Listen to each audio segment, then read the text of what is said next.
again, a special thanks to all of you and to all of you for hanging around with me. I hope this is an encouraging session. I've already told you everything about me that I can think to tell you about me. So we won't even start there.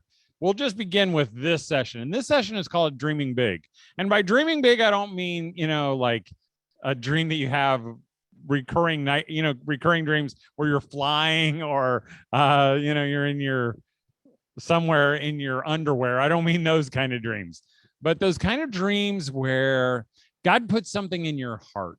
And kind of what I've learned that it's interesting to me that as soon as God puts something in your heart that you feel like you should do, there's always people telling you why you shouldn't do what you do. And that goes hand in hand with homeschooling, because I think it's so interesting that as soon as you announce to the world, or at least to your in-laws or someone like that you're going to homeschool, everybody around you seems to tell you why that's a bad idea. Nobody does that when you put your kids in regular school. Nobody even cares what you do when you put your kids in regular school. But once you do something different, everybody seems to have an opinion. We're going to talk about some of those other things. But what got me thinking about this was that several years ago, I was invited to go to a writers' conference. And a writers' conference, I don't know if you've ever been to one, but it's kind of where they get a lot of writer wannabes and they mix them with those who do. And so I went, a friend invited me, and so I went, and we went to Wheaton College. And while we were there, they put all the men kind of in the men's dorm and the women in the women's dorms. And one morning I was getting ready, and I hadn't stayed in a dorm in, decades. And so as I was shaving in this giant dorm style mirror where you got this great big mirror and you got a bunch of sinks, probably like in the military or something like that, I'm shaving and this young guy steps around the corner. And I don't know why, but he just starts talking to me. And he was young. His voice it seemed like it was just starting to change, And he's like, and he, was asking some questions. And you ask the questions that all the people in this whole writers conference asked. I said, so what would you like to do with your writing? And he says to me, I'd like to be a full-time writer. And as soon as he said this guy, as though he was like waiting for this moment, he steps around the corner and he enters into our conversation. And he was dressed only in a towel, and he obviously gotten out of the shower because his hair was wet and is parted sharply to one side. He had these big glasses, and they were all fogged up, kind of sliding down his nose. He reminded me of a Baptist deacon. I don't know why, but he did. And if you're a Baptist deacon, you know what I'm talking about. And so he says, so you want to be a full-time writer? And the kid who's facing me, he turns around to face this other guy and he goes, yeah, I'd like to be a full-time writer. And the guy says, well, statistically, not very many people can write full-time. In fact, he said only about, I think it was like 4% of writers can do it full-time. And as the guy began to talk, this kid, he has this big smile on his face. It just fades off his face, like he's staring at this guy. And the guy, he says, yeah, he goes, probably what you should do is maybe write as a hobby. And so I get dressed, and then this young guy and I, we kind of walk out into the hallway, and the Baptist deacon in a towel follows us out there. Now he's dressed now, but he follows us out, and he's like, he will not let this go. He said, probably what you should do is put this whole idea of writing full-time aside, get a good job, and then maybe write for your church newsletter or something like that. And I'll tell you, I could feel the blood rushing up my neck. I just wanted to pop him in his nose. I didn't, but I wanted to, and I thought in my head, you're nothing but a dream killer, a bubble burster, a wet blanket, candle snuffer, whatever you are, that's what you are, a dream killer. And so the young kid and I, all three of us, we separated. And I went to this great big auditorium where we were getting ready for this event, and there were lots of people. And like I said, I always sit in the front row. And so I went to the front row, and I'm waiting. I get there early because I like to be early. And I just happened to look backwards, and I see this kid, that kid I was talking to, standing in the foyer, and so I've got some time. So I get up and I go back and I start talking to this guy. And I said, so you want to be a full-time writer, huh? He said, yeah, I'd like to be a full-time writer. I said, what would you like to write? And he said, I'd like to write for people who were in jail. He said, because I spent some time in jail. And as he's telling me his story, he begins to weep. Not the kind of weeping where you just barely, but the kind where you can't get your breath, where you're going, and that's it. He was weeping like that. And I said, you know what? I wouldn't listen to that other guy. He didn't know what he's talking about. I said, in fact, I am a full-time writer. Now, I didn't have the heart to tell him I could have made more money picking up cans by the side of the road, but I didn't think that would strengthen my argument, And I said, and you could be a full-time writer too. And as he's as he's standing there, I'm like fanning his dream. And I saw the sniffles went away and his smile came back. And I went down and sat down in the front row. I never saw him again in my life. I haven't seen the other guy either. I keep wondering if they'll one day see me tell this story. Go, that was me. But I thought about him a lot since then, and I thought, isn't it amazing the power of our words? We have the power to fan dreams or kill dreams. And when I was thinking about this, I ran across this passage in the Bible that talks just about this. It is maybe the most familiar passage in the entire Bible. You could even be a non-Christian and know a little bit about it. In fact, everybody knows it as David and Goliath. I don't think of it as David and Goliath anymore. I think of the account, because it is a real true account, really happened. I think of it as David and the Dream Killers. Because really, it's about this young guy who gets a dream. God puts something in his heart to do something. And then he meets these three different dream killers who tell him why he shouldn't do what he believes God would have him do. So you probably know the story. And again, when I use the word story, it's not a story. It really happened. But I'm just going to tell you just because it'll make it go a lot quicker. And it's in 1 Samuel chapter 17. And there's a battle going on, right? Between the Philistines and the Israelites. It says for 40 days, they gather in this valley, kind of on the outskirts of this valley, because this is where battles take place. And for 40 days, morning and night, the Philistines were on one side, the Israelites on the other. And it said every morning, out would step this champion, Goliath, from Gath. And Goliath would come out there and he would bark this challenge, like, who will come and fight me? That's kind of the VeggieTales version. And if you're picturing like a big cucumber with boxing gloves, this is not that moment. But that's kind of what he said. You pick your best guy, he'll fight me. If I win, which is probably going to happen, you're going to serve us. If he wins, going to happen. Then we'll serve you. And it says, as soon as the Israelites heard that, they trembled and ran away. They did that morning and night for 40 days. Well, apparently, not far from there was a little village, and there was a dad named Jesse. And Jesse had some boys, and the older boys were part of that army. So for 40 days, they heard it, they ran, but they had one other brother, a younger brother named David. And Jesse says to David one day, David, I want you to go take some food, take it to the boys, check on them, see how they're doing, report back. So the Bible says David did that. He leaves the sheep behind with someone to care for him. He goes and he goes to the battlefield. Now, it doesn't say exactly, but apparently he was really close to his brothers, maybe about ready to hand him a bagel in the morning, I'm guessing, when all of a sudden he hears that that challenge. Who will come and fight me? And he looks out, he sees the giant, and boom, right then, God gives him a dream. David didn't wake up that morning and go, oh man, I feel like I could kill a giant today. I wonder where I could find one. He didn't do that, right? And that wasn't a part of his life plan. It wasn't part of any part of his plan. But God tapped him on the shoulder, gave him this thing. And David says right then, he says to his brothers who were real close, he says, so what have we done to the guy who kills the giant?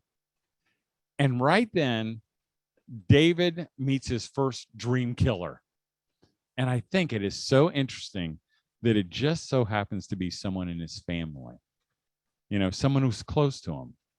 And his brother says, what are you talking about? Why would you be here, in the first place? I know you just came out to see this battle. You have no business trying to kill a giant, and I think it's interesting that the dream killers that usually in our life are the ones we would expect to not be that. They're the close ones to us. And, they're the ones that you would think would say to you, oh, I think it's great that you're homeschooling. I think it's great that you're wanting to have another child. I think it's great that you're thinking about adopting. I think it's great that you're going to do this, go to the mission field. But they're usually not. I know that, I have an amazing family. My in-laws are amazing. And they love God, but they're dream killers, in fact, in our family, it was about how many children we had, because I came from a family of 4 kids and my wife came from a family of 4 kids. So 4 was a nice number, and so my in-laws thought, not 4 is good. When we were expecting our 5th, they thought, you've gone too far. Like it had something to do with them, and they're like, well, do you know, they say silly things. Do you know how much kids cost? And I'm kind of want to go, I've never thought about it. You're right. I thought they were free, and then when we were expecting our 6th, they thought that we went to, we're crazy. 7th, they thought we were insane. By the time we were expecting our 8th child, my wife said to me, she goes, I'm not going to tell my kids we're expecting, I'm not telling my parents we're expecting another child. And I'm like, honey, we have to tell them. You can't just show up at Christmas sometime and they go, who's the kid? I said, we've got to tell them. I said, how about we do this? How about the next time we're with them, we're going to be at the Summer Lake Cottage this weekend. When we're there, right when we leave, we'll announce it. We'll get in the car, squeal out of the driveway, and it'll be good. She goes, I don't want to do it. No. And I said, well, we got to. So we had a great weekend. And by the time we were all done, I can remember we were packing up our van, getting ready to leave. And I had one of my kids. I was holding one of my kids. And I saw Grandpa, who is now in heaven, but Grandpa was sitting in his rocking chair. And I went over to Grandpa and I said, hey, Grandpa, in just a few minutes, your daughter's going to tell you something. You should probably smile, because I didn't want to be disrespectful, but I didn't want him to blow it in the moment. I wanted to give him a little heads up that something was coming. And so the time came, we loaded up the van. We're all up at the van. And, we always had kind of a way we told them. So we had one of our little kids go over to Grandpa and go, hey, Grandpa, we're going to have a baby. And Grandpa did this. He just put his head down on his chest and he stood there, never said a word. And we got into the car. I started it up and I backed right over him. No, I wanted to, but I didn't. I wanted to say, Grandpa, you're a dream killer. We wanted your encouragement. Your wife needed, or my wife needed your encouragement. Your daughter needed your encouragement. And you killed it instead. Here's the thing. How do we feel towards dream killers? I'm asking this group. You can't answer. Not very good, right? We don't feel very warm and fuzzy. In fact, when you have a dream, guess who you don't want to go to? Those people, because you know the response. Here's the deal. Moms and dads, husbands and wives, sometimes we are the dream killers. Because we forget this important truth. We forget the truth that God is big enough to kill the dumb dreams. He is, isn't he? Sometimes we husbands are typified by being dreamers, and we have those kind of dreams. I think the technical Greek terminology is cockamamie ideas. They're, and we've got them. They come easily to us, and in fact, I've got a friend, Bill. And Bill is a dreamer. I mean, he wanted to put a water park in his backyard in northern Indiana. And there's a reason why there are no water parks in northern Indiana. Probably why there aren't a lot up here in Maine either, because there's just no season, and especially in your backyard. And Bill and I were just laughing about our dreams. And he said, yeah, I could never tell my wife, Marcia, my dreams. And I said, really? Why? And he said, because she told me she's afraid that even if she says, yes, I'm just going to run with it, And as Bill laughed and I laughed, I thought, how sad. Because really, what did Bill want to hear from his wife? If anybody could build a water park in their backyard, you could do it, babe. And oh, we love when our wives tell us those things. But again, Marcia thought that if she encouraged it, it would happen. She forgot that God's big enough to kill the dumb dreams. Because what do you think would have happened if Marcia had said, go for it, babe, build a water park? Do you think he'd have a water park in his backyard right now? No. He would have forgotten about it the next day, and he would have been off to some other thing, because the truth is, we husbands, sometimes we don't really think it through. We just say it, but he would have loved his wife. Ladies, let me just encourage you to be dream fanners of your husbands. Could it be scary? Oh, yes, it will be scary, but he will love you for it, but here's the deal. Sometimes we husbands are the dream killers too. Sometimes our dreams have to do around family thing, or your dreams, ladies, have to do around family things like homeschooling, or, the lady comes to her husband and says, honey, what do you think about having another child? And the husband, you can feel the room closing in on him. And he's like, another kid? You're kidding me. You can barely handle the kids we have now, And you wonder why sometimes she's not very warm and fuzzy to you, because she just wants you to fan her dreams.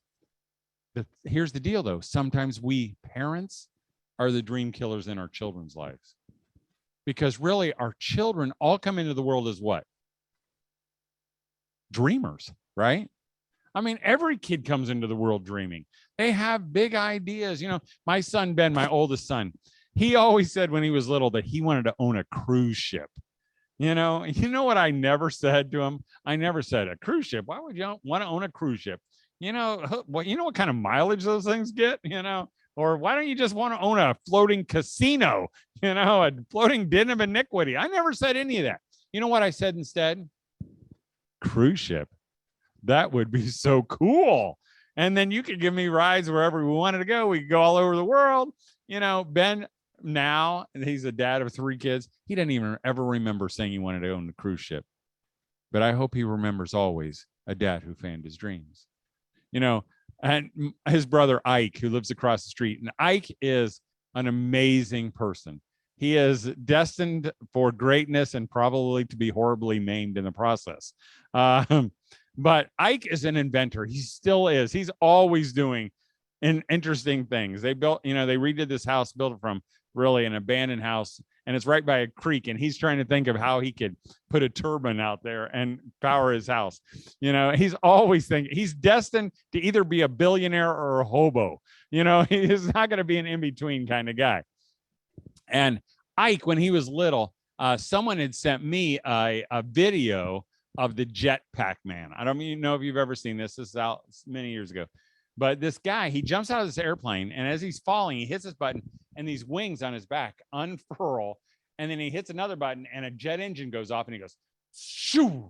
And of course, they play the Superman music. For 9 minutes, he's flying across the screen, and I'm watching this with my son Ike, and when it's all done, he's standing beside me, and he goes, wow, thanks, Dad. That was amazing. And then we part. And a little bit later, I see him at the table and he's drawing something. I don't know what he's drawing. I didn't think anything about it. But as he leaves, I see that he's drawn this jetpack, all the plans for it. And he comes up to me and he goes, Dad, how much do you think a jet engine costs? And I'm like, I don't know, Ike, like maybe $1 million, $2 million. And he goes, can you look on eBay? And I'm like, I'm not going to look on eBay, Ike. And he goes, Dad, come on. I'm like, I'm not looking. I mean, like, we're not going to buy a jet engine. He's like, Dad, please. And I'm like, oh, fine. And I found out that they sell the plans to build your own jet engine for under $200, and of course, it's a little scary because it says when you go to test it, go to a large vacant area, and since then, Ike has bought the plans. But fortunately, his brothers and sisters are dream killers, and they're like, Ike, Dad's never going to let you, jet around our neighborhood with a jet engine on your back. And he runs to me Like, Dad, they said that that you're never going to let me build a jet engine. And I would say to him when he was little, I'd say, Ike, if you save the $200, we will build a jet engine. And I was pretty sure he wouldn't be able to save $200.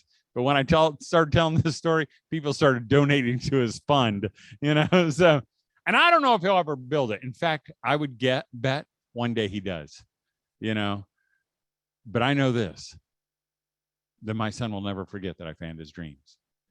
But again, sometimes their dreams, when they're little, about jet engines and cruise ships, those aren't scary dreams. But sometimes when they get older, their dreams become a little scarier, don't they?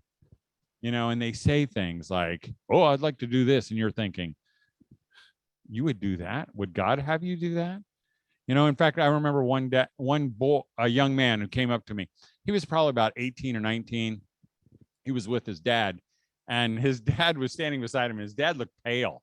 And the young kid goes, that's great, Mr. Wilson. He goes, I've always wanted to be a fashion designer. And I could tell his dad wasn't real excited about that. And I said, well, you got to figure out how to do it, God's way, or maybe it's not God's dream. I said, because your dad's just picturing you, hanging around half naked women with a pink boa or a pink boa, one of those feather boas around your neck. And that scares him a little bit, and we kind of left that conversation.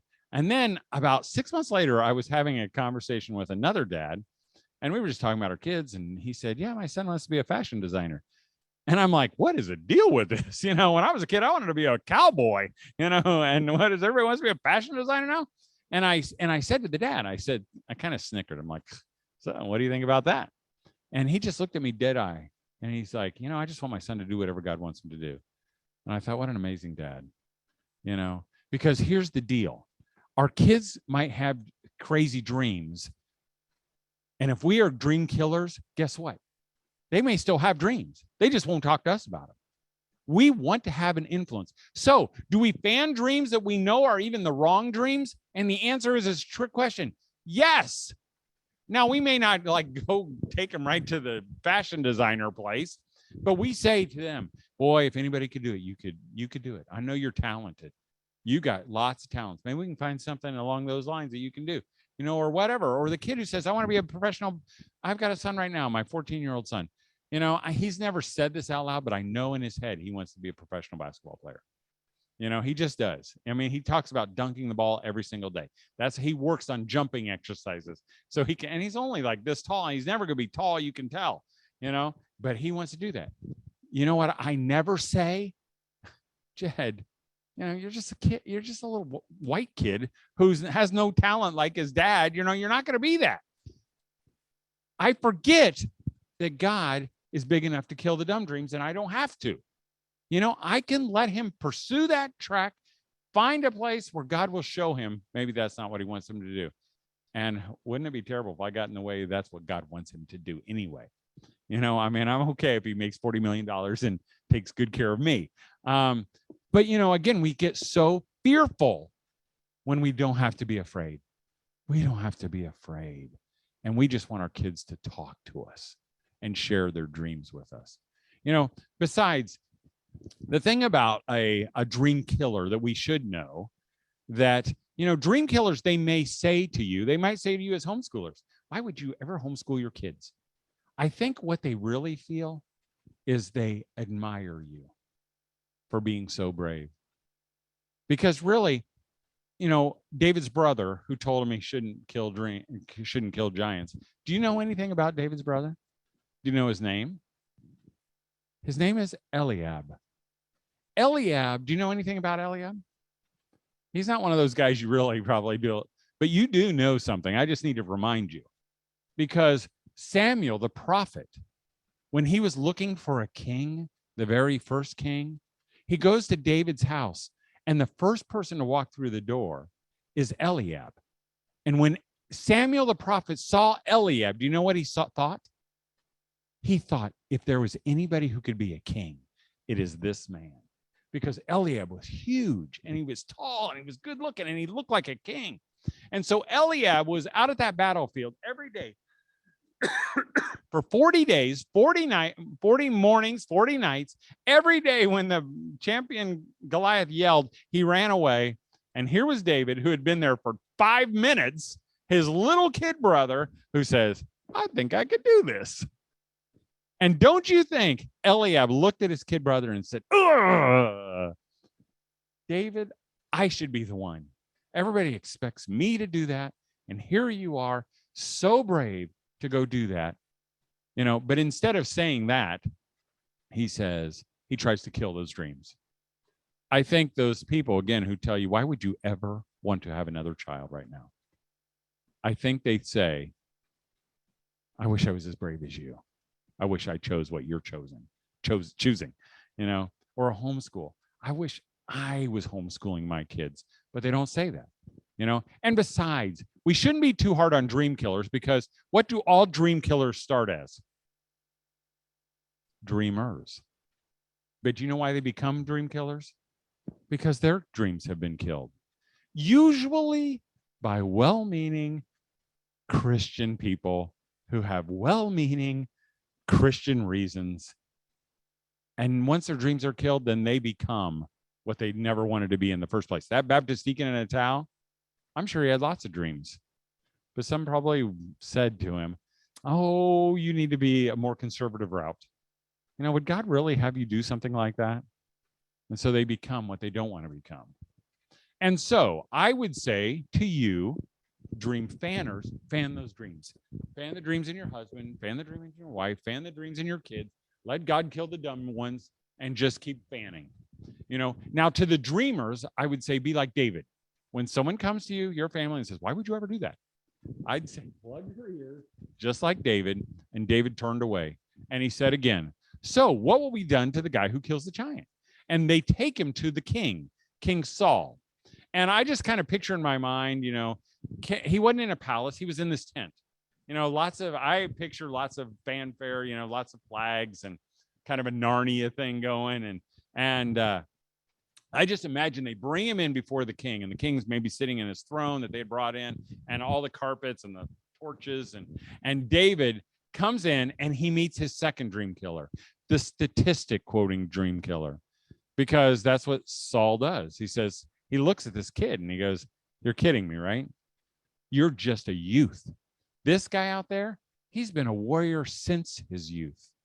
They're the kind of dreamers who tell you, why would you want to start a business at this time of the year in your life? Do you know what the economy is like? Why would you want another kid? Do you know how expensive they are?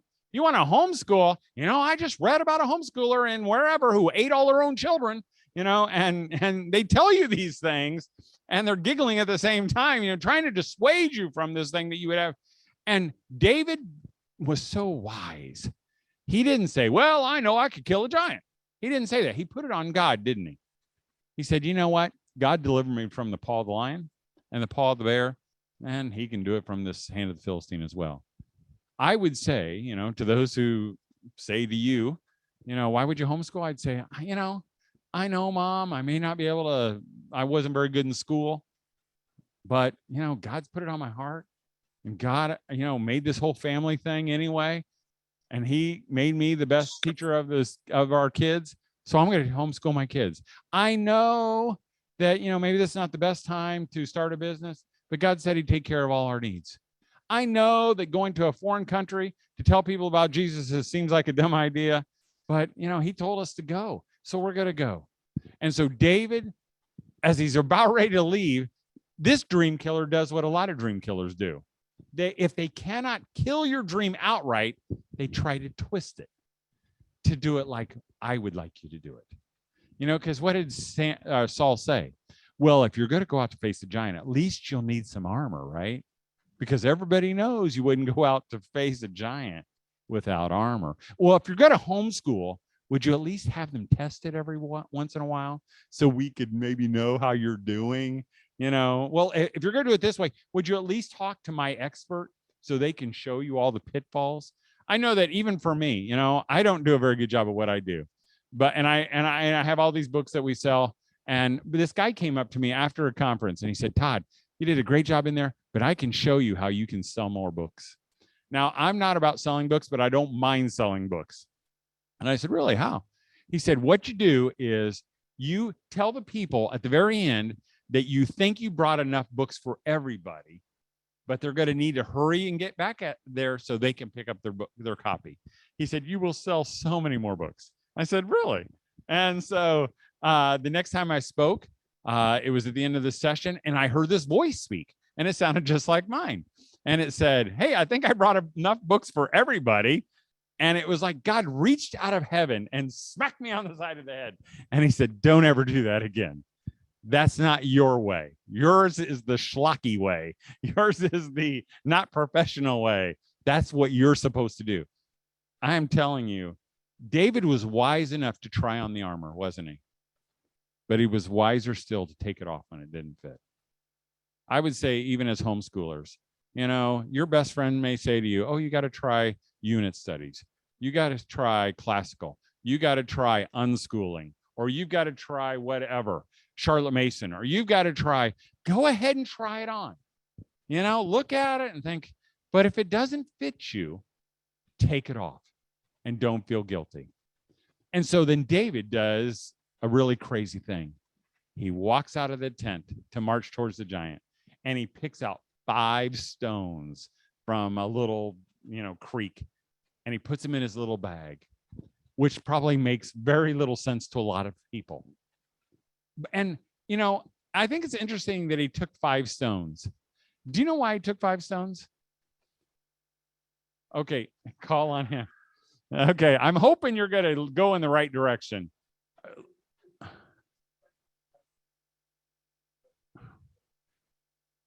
Boom. Theologians will say that he had 4 brothers, because the Bible mentions that, and that they guess that he was going to pop them off if he gave him trouble. That may be the reason. You know what my theory? This is my theory, and I was glad you didn't take my theory. This is my theory, that if David threw the first rock and he missed, he was going to throw another rock, and then he was going to throw another rock, because that's what dreamers are. Dreamers are rock chuckers. People come up to me all the time and say, Todd, I tried homeschooling, and it was just such a hard year. And I'm like, I don't know if we can do it again. I'm like, chuck another rock. This curriculum didn't work, and so I don't know if they can even chuck another rock. I tried this business and nobody cared about it, chuck another rock. That's what dreamers do. They chuck rocks until they're all out, and then they die or they run away. I don't know what they do after that, but they just keep throwing rocks. And so David goes with these 5 rocks, and he goes to meet the giant. And now I can just imagine in my head the scene that's taking place. There's this battlefield. They've been doing this 40 days, 40 nights. I'm going to guess that they saw him first in the morning. So this is in the evening now. And now, not only is Goliath out there, but now there's a new kid, and he's standing out there. And I'm sure the Philistines are going, yeah, this is going to be easy. And the Israelites are thinking, we're going to have to serve them forever, And Goliath's coming unglued, and he says, I can't believe you came out. They sent you, and, get ready. You're going to die. And this is where I think David met the third and the most dangerous dream killer. It is not mentioned in the Bible, but it's somewhere around verse 42 and 43, in between there. Because I think, don't you think that David met himself? Because don't you think David said when he saw, 10 feet is probably about the height of the ceiling. And that's how tall Goliath was. Don't you think that as David saw this guy, that he thought, I'm going to die? And they were right. I have no business being out here taking on a giant. Because at this point, David had never heard the song. The song. Only a boy named David, only a little sling, only a boy named David, but he could laugh and sing. Only a boy named David, only a rippling brook, only a boy named David, and 5 little stones he took, and 1 little stone went into the sling, and the sling went round and round. Fast forward, round, round, round, round, round, round, round. 1 little stone went into the air, and the giant went tumbling down. David had never heard that song before. He did not know that if he put that rock in there, that he was going to come down on the first one, did he? And that's what made him a dreamer. People come up to me and say, Todd, I don't know if we adopt this child, if it's all going to turn out. And I'm like, you can find out. I don't know if we start homeschooling, if it's all going to, we get to the end, you can find out. I don't know if we have another child that it's going to be easy. And I'm like, you can find out. In fact, it's going to be hard, but you can find out. And that's what dreamers do. In fact, my favorite dreamer, I should say fictitious dreamer, is one that is from the Chronicles of Narnia. I don't know if you've all read the Chronicles of Narnia, and we're homeschoolers, we're supposed to read those, right? And my favorite book is of the series is Prince Caspian and the Voyage of the Dawn Treader. And in this story, this Prince Caspian goes out and he's looking for these 5 lost lords. And, you know, they've all been sent out, they've all been missing, and he finds them. And they've taken this boat out there and they've gone as far as they've ever gone before. And they're trying to decide, okay, now we've found them. Should we return home? Should we keep going? Because we don't know what's out there. And of course, in Chronicles of Narnia, a lot of the characters are animals that talk. And my favorite dreamer is a little tiny mouse who stands 2 feet tall, and his name is Reepicheep. And Reepicheep is kind of like one of those guys, this little guy who's super daring. And he's like, put me in, I'll tackle the giants. I'll tackle the dragons. I'll go after anybody. He's brave. And so they're talking, and Caspian says, the king says, I've been thinking that too. We must be caught in some strong current. Said Edmund. That's not so nice if the world really has an edge and we're getting near it. You mean, said Caspian, that we might just well be poured over the edge, because they've never gone this far. And then Reepicheep, clapping his paws together, says, yes, that's how I've always imagined it. The world like a great round table, and all the waters of the oceans endlessly pouring over the edge. The ship will tip up, stand on her head, and for one moment we shall see over the edge, and then down, the rush, the speed. And what do you think will be waiting for us at the bottom, said Drinian. Maslin's country, perhaps, said the mouse, its eyes shining. Or perhaps there isn't any bottom. Perhaps it goes down forever and ever. But whatever it is, won't it be worth anything just to have looked for one moment beyond the edge of the world? That is a dreamer. And I believe that's what God would have for your children. I believe that's what God would have for you as homeschool dreamers, as whatever kind of dreamers. You don't know how it's going to turn out, but isn't it worth doing it?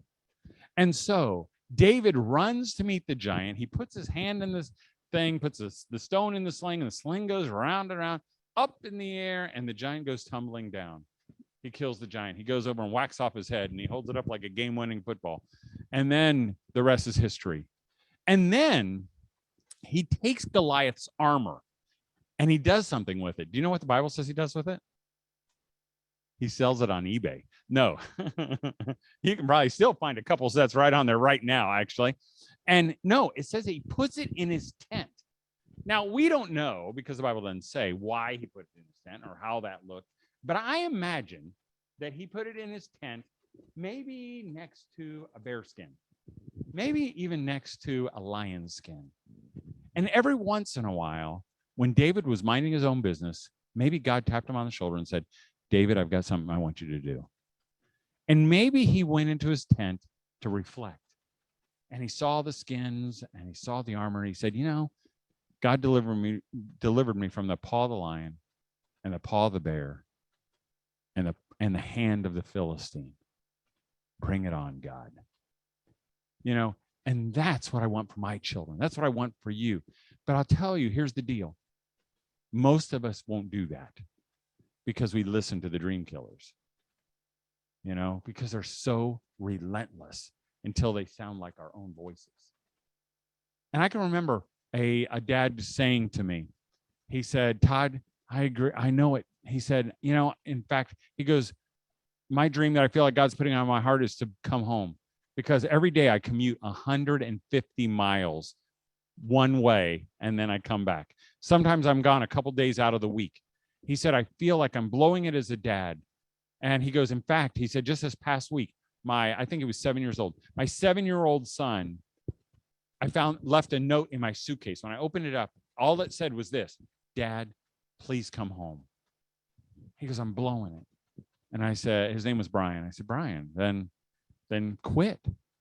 And he goes, yeah. He goes, that sounds so scary. I said, I know that sounds scary, but quit anyway, and do it. And he goes, all my friends would say I was crazy for leaving a job that pays me so much money. And I said, well, all your friends are wrong, quit. And I didn't think anything about it. He left and I left. A year or two later, he came back up to me at the same homeschool convention. It was a different state, or the same state that I met him at. And he came up and he said, Todd, I'm still got that job, and he filled me in again. I said, Brian, you got to quit. I'm telling you got to quit. He goes, well, I don't have a good plan A or plan B. I said, well, don't keep doing a bad plan A because you don't have a good plan B. Just quit. And we left. He did that a couple more times over several years.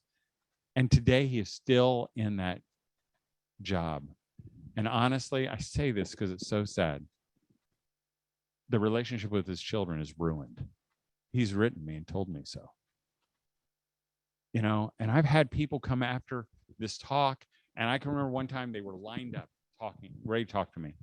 And the first guy came up and he said, hey, Todd, I'm with you. I've been thinking about this dream. And he shared it with me. And it sounded like a good one. I said, do it. You could do it. Do it. Don't, listen to anybody else. Just do it. And the guy walks away. The next guy came up to me and I said, hold on just a second. I said, do you see that guy walking away? He said, yeah. I said, he just told me about his dream.